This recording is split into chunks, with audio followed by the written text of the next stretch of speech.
Welcome to LiveDaf, your online Daf Yomi Shir. Shalom Aleichem and welcome back to today's Daf, Hayemi Maseches MEILAH Daf Yudches. We begin right on top in the Mishnah. Ha'orla b'kalei ha'kerem mitztarfen zemze. You have orla material, the growth of the first 3 years of a fruit tree, and kalei ha'kerem, which is a mixed up growth in the vineyard.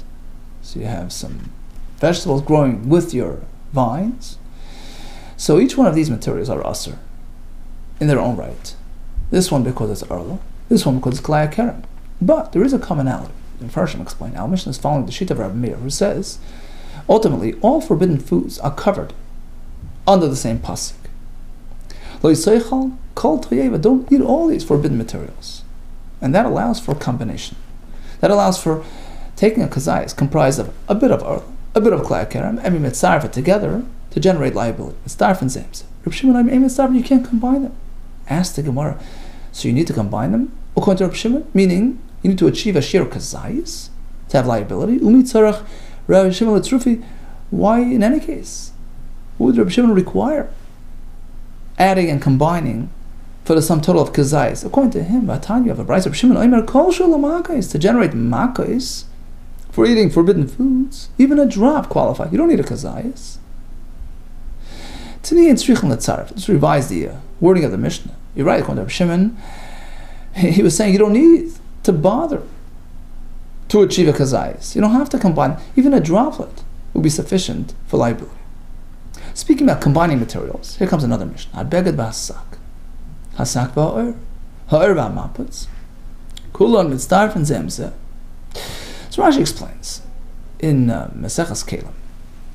We have a whole printout of the shiurim of various materials. How much of material, which is beged material, regular material, how much of it is needed to be susceptible to tumah?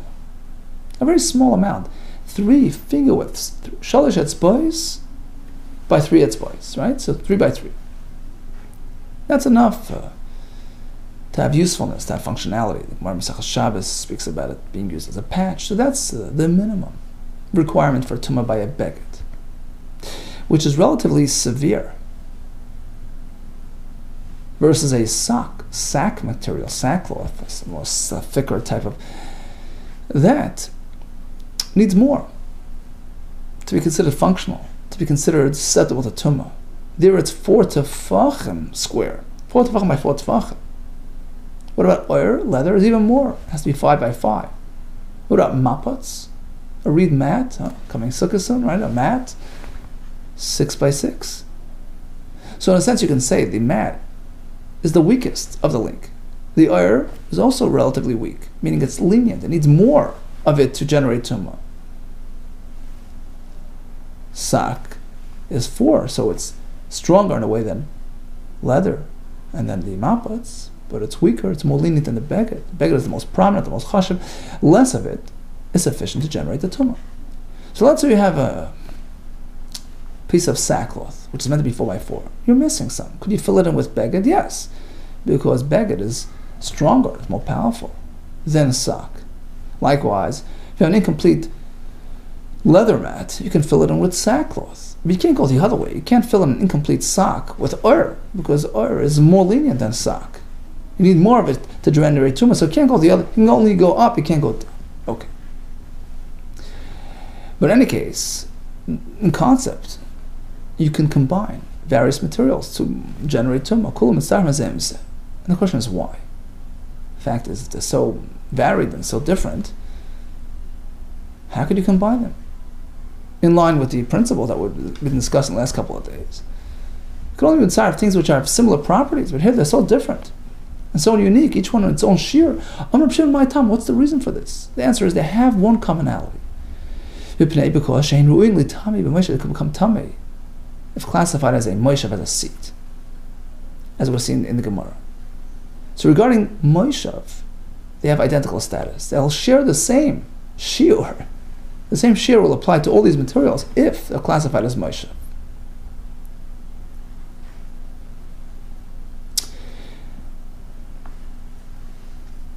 As the Gemara will explain right now. Tana, we learned in a brayso. Kitzea mikulam v'asam hen beged l'mishkav. Let's say he decided to take, to combine, to merge together all these materials, a little cloth, a little sack, to make from it of a beged, l'mishkav for lying. Shloisha, as soon as he gets to the shear, 3 by 3 tefachim, you're in business. Despite the fact that it's combined. It's comprised of various different types of materials. You can do that. They can all serve together, jointly function as a mishkav, and shear. The same shear, the same size, will now apply to all these materials contained in this unit. Shloisha. L'moishav was meant for sitting on it. Tefach. All you need is a tefach by tefach. Again, comprised of various materials. La'achiza kosher. It's meant for grabbing something, a hand protector. As small as it is, if it has that function, it works. MEILAH achiza. What does that mean, la'achiza? And why would a small amount be enough? Amr shlok, Amr b'yanai.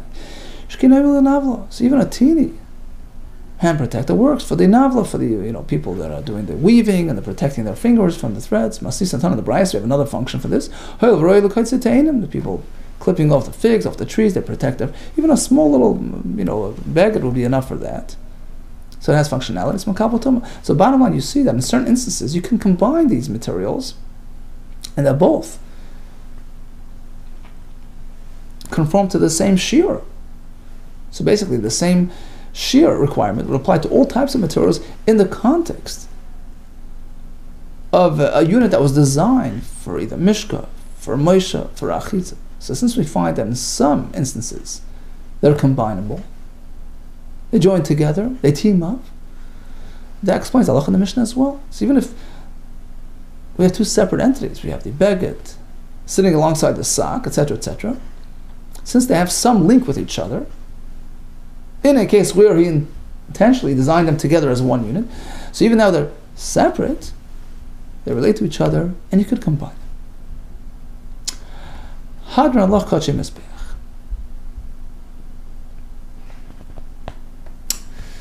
Says the Mishnah, we speak about MEILAH.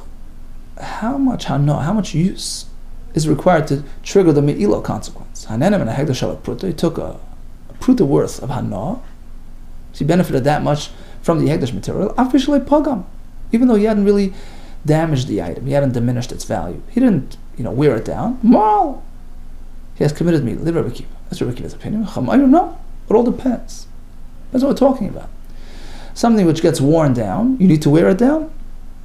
Something which is typically worn down. We'll see some examples coming up soon. MEILAH only takes place when there is pagam. Having ano is not enough. You have to actually ruin the item to a certain extent. Something which does not get worn down. As soon as he has ano, shall put the word, he did MEILAH. Ketza, for example. Katla is like a choke or like a necklace. She placed it around her neck. Hegdish material. Or tabas, a ring biyad on her finger. She drank from a golden kli, golden cup. These are not items which get worn down. As soon as he has a no, that is MEILAH. But lavash b'chaluk, he put on a robe, kiseh b'tal, cover himself with a garment, b'keh b'kardim, chop with a tool, with a axe. Items which get worn down and used up, MEILAH only takes place when there's a pagam.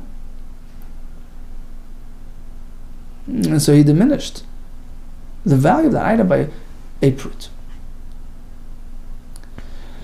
What if a person uses a karb machatas, a live chatas, sheichai while it's alive? Rashi explains, talking about a balas mom, she has a blemish, slated for redemption, so by using her, you're diminishing her value. MEILAH won't take place when there's a pagam. She makes it once she's dead, there's no value at all. You can't redeem it for the dogs. So in that case, hano is sufficient to trigger MEILAH. Tani, we learned on a price. So in our Mishnah, it appears to be a machlokes. What constitutes MEILAH? Rabbi Akiva seems to say, hana per se is enough. Chacham say, well, something which gets worn down requires pagam as well. Tana, comes a brisa. They seem to be on the same page. Rakiva fully agrees with them. If it's something which is typically worn down, you need pagam. It's not the questions, but my communicates what's the machlekes about? They're both saying the same thing. Amar Rava. In general, they agree. Something which is typically worn down and rubbed out, you need pagam as well. But if it's something sort of in between, Amar Rava, a middle garment, so not the upper garment which rubs and gets worn out, not the one closest to the person's skin, which also gets easily worn out. Something in the middle, like our tzitzis, which is in between, right? The middle garment, some thin linen type of garment, which is not worn so commonly and it's looked after, and it's not something which typically gets worn down. So these items are sort of in between. So again, if you have something which is totally resistant to wear and tear, in that case, hanoah is what makes the MEILAH. Something which is, yes, typically worn down and used up, you need pagam. The question is something in the middle. There's an element of pagam to it, but not so much. In that case, Rabbi Akiva says, you don't need the pagam to generate MEILAH. It's not something which is considered a diminishable item. Whereas according to Chachamim, it falls into the category of something which has pagam, in which case, for MEILAH to be triggered, it has to be paigim ashir or shavat pruta. Tanu Rabbanan. So we have the pasuk. If you have it on the margin, it's very helpful. It says nefesh kesimal mal. That's the pasuk regarding MEILAH. So a nefesh will commit MEILAH. V'chata b'shgaga mekache Hashem. And the consequence is he brings a carbon asham l'Hashem, and he pays up the actual damage with the actual MEILAH with the fifth, with the chaimish. So the pasuk begins with nefesh, referring to any type of person. It covers all classes of Yid. Tanu Rabbanan nefesh, echad hayachad, whether it's a private individual, v'echad hanasi, or a king, v'echad hamashiach, or an anointed individual like a kohen gadol. All these are included in the Isra of MEILAH. They're all liable to MEILAH. Kisim al mal, that's the next part of the pasuk. Kisim al mal. What is the we learned so much about MEILAH, but what is the exact definition? What's the translation of the word MEILAH? Kisim al mal. Ein mal. Mal means change, to divert. Ein mal ela shinui, to misuse. Take something which is haggish and use it for personal purposes. You've changed its function, its use, its designation. As we find in two places that mal is used in a similar context. By a woman who strays from her husband. Ish ish kisiste ishtay umal bimal. So she switched allegiance. Shinui. Vaymer, we find likewise by the Zorah. Vayim alu. Bilakeh v'seyem. Vayiznu acharei haba'olam, or as they correct it, acharei Elohei amei ha'aretz. So instead of having allegiance to Hashem, our loving Father, they switched out, so to speak, disconnected, and they strayed, they changed, and they went after the avodah zarah. So we find two places that mal is used in this context of change, of diversion, misconstruing something, redirecting. And likewise over here, MEILAH denotes redirection, taking something which is meant for hagdish. He's using it for personal use. Now, what entails MEILAH? Is it the actual use, the benefit that you have from it? Do you have to damage? Do you have to diminish its value? Does it have to get worn down? Yachal, perhaps. Pagam v'loinen. Merely wearing it down is enough, even though you didn't have hanoah. And Rashi explains, this would be similar to the avodah zarah, where there's shinoi, but there's no hanoah. There's change. There's a diversion of allegiance. There's no benefit from going to avodah zarah. So there's destruction without any gain. So perhaps that's sufficient to create MEILAH. Or the opposite. Let's say you have a hanoah from something, but it doesn't really affect the item in any way. It doesn't lessen its value. It doesn't wear it down. So you had benefit from something which is resistant and there's no tangible loss of value. And Rashi explains, this would be similar to the woman. One after another man, so there's that hana'ah factor, that satisfaction, but there's no pagam, there's no actual diminishing of status because physically she was already married, there was no change of physical status, so therefore, perhaps we can learn from there hana'ah, in the absence of pagam, also qualifies as MEILAH. Perhaps it could be something which is still attached to the ground. You use that facility, would that be MEILAH? Or let's say you sent somebody to misuse the Hegdish on your behalf. What happens in that case? Perhaps the shliach is responsible and the sender would be potter, such as we find elsewhere in the Torah. Send somebody to do something improper, it's his issue, it's his responsibility, he's accountable, you're not accountable. So perhaps all these would apply to MEILAH as well, Talmud Lemar. Hence, we need a third source. The pasuk here by MEILAH says, V'chata. Chata b'shgoga m'kach Hashem. We make a connection. Talmud Lemar v'chata. We connect it to Truma. Nemar chet b'Truma, we find the lashon chet by Truma. V'nemar chet, we find the term chet b'MEILAH. We make a connection. We correlate the two. Ma chet omar b'Truma, just like by Truma, where it has the word chet, it involves a poigim. What happened over there? He ate an apple of Truma.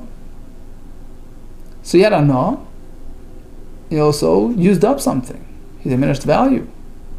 Right? And it was something detached from the ground. So we learn all these criteria from Truma and we apply it to MEILAH as well. Ma'chet ha'oma b'Truma, just like by Truma, it involves a poigim v'nena. He destroyed, he affected an item, and he had na at the same time. And it was the same person doing both at the same time. He ate and he destroyed the item. Regarding the same item, and he had enough from the same item that the pagam was affecting. And both elements, his enjoyment and the diminishing of the item, was a simultaneous occurrence. Something off the ground, otherwise it wouldn't be Truma. Truma has to be detached. So we find that if you appoint somebody to do Truma on your behalf, it counts for you. So he's doing it on your behalf. Likewise, by MEILAH, likewise by MEILAH, we have the word chet. All these principles apply as well. First of all, both components are required. Poigem v'nena. There needs to be an element of hana'ah and diminishing of the actual item, if it's something that gets diminished, as we learned before. It needs to be the same person, involving, associated with both components. So the same person who did the pagam has the hana'ah, and it both relating to the same item, and happening simultaneously. Off the ground. There's no MEILAH on something that's attached to the ground. Likewise, we learn from Truma, just like over there, you ask somebody to do it on your behalf, it counts for you here as well. It's a chiddush, even though something inappropriate, you would think it's his accountability. No, you sent him to do it, you orchestrated, you arranged it, the sender is responsible. Okay. So perhaps MEILAH is limited to consumption, just like by Truma, where you actually ate something. What if it's just simple, usage? What if it's something that doesn't get diminished? Like we learned before, a piece of jewelry doesn't easily get, it doesn't deteriorate. So you just have the hana'ah, the usage, and it's worth a pruta. Rashi explained, how much would you pay to dress, to buy, to rent this piece of jewelry, to go to to the event. So if you had the hana'ah of a shavar pruta, but there's no pagam. How do we know there's MEILAH there as well? And likewise, in the following series of variations, how do we know there's MEILAH? For instance, achilas chaveri. He took a pruta value of haggish. Half he ate, half he fed somebody else. So again, he only ate half, but he orchestrated a full hana, a full shava pruta of meila. Is he responsible? Hana yasav anas chaverin, or he had hana worth a half a pruta and he offered his friend as well. So in total there was a shava pruta of hana. Hana asav achilas chaverin, achilas anas chaverin, or let's say, for instance, he had some oil, so he had a hana from it, worth a half a pruta. He smeared on the skin and he fed the other half a pruta to his friend. Or achilasa, he ate part of the oil, but anas chaverin, he enabled his friend to smear the other, half pruta worth of oil. So in total we have a pruta, but it was split between two people. How do we know these two things combine? Zeh zeh with each other, to hold them accountable. Afil zman meruba, even though it took place over a longer period of time. It started in the morning, it stretched till the afternoon, midnight. How do we know? It's all combined into one liability. Talmud Leimar, the pasuk here says, Timoil mal, a double lashon, mikal makom, to cover all these variations. Well, once we connect it to truma, perhaps ima chet amma b'truma, just like by truma, it has the chet, and over there, when you eat, it has to be a shir kazayis within a meal's worth time. It has to be within achilas pras, within a couple of minutes. You can't have a half a zayis in the morning, half a zayis, next week. Ima cheta amma betruma. You can't combine two half achilos with each other. Av chet ha'amar b'mila, perhaps b'mila as well, where it has chet. It works under the same guidelines. You can't combine two portions of achila together. So let's say in a case where he ate half the amount today and half tomorrow, or he waited a very long time, couple of days. Once again, we go back to Timol Mal, do double lashon. Even this is considered active MEILAH. So, despite the fact that it's dispersed and spread out, after all, sum total, it's a hana of a pruta, which he orchestrated, he's chayiv. What if he split it with his friend and dispersed it throughout a long time? Ima chetam betruma. Once again, perhaps, just like at truma where it says chet, so he ate the truma item, the pegima, the diminishment, and the ano were a simultaneous occurrence. What about menayin achilas achilas chaver? Afilu mekan machol ishanim. So back by MEILAH. If he took half the amount and he ate it, half he gave his friend. But that friend only ate it 3 years later. Within a long period of time. How do we know that the orchestrator is chayiv for the entire thing? Once again, that double lashon, to cover this as well. Here it's even bigger chiddush. Here it's split and it's stretched for a very long time. It's still considered one experience. Again, perhaps just like by truma, where it says chet. We turn to the next line. Just like by truma, what's happening? He's extracting the food, turning it into chayil. He's changing its status. By eating the truma material, ingesting it within himself, he's turning it into chayil, mundane material. So perhaps there's a girsa which adds av chet ha'amar b'mila, perhaps a MEILAH as well, where it says chet.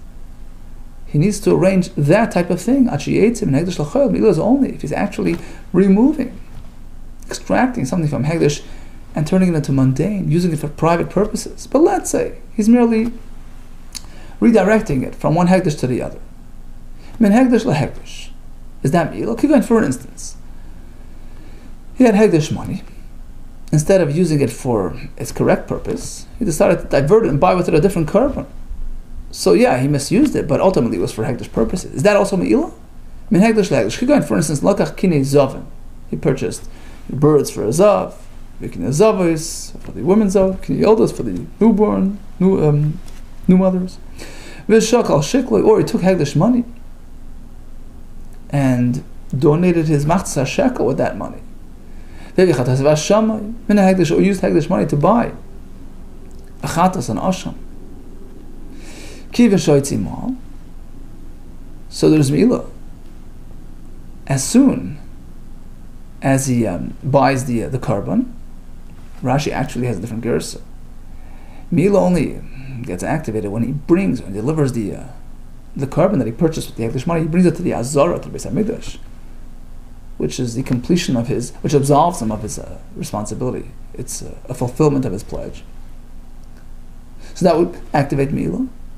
Rabbi Shimon says, no, actually, you would have to wait until Hadam, till they complete this Rika process, which is the completion of the Akrava.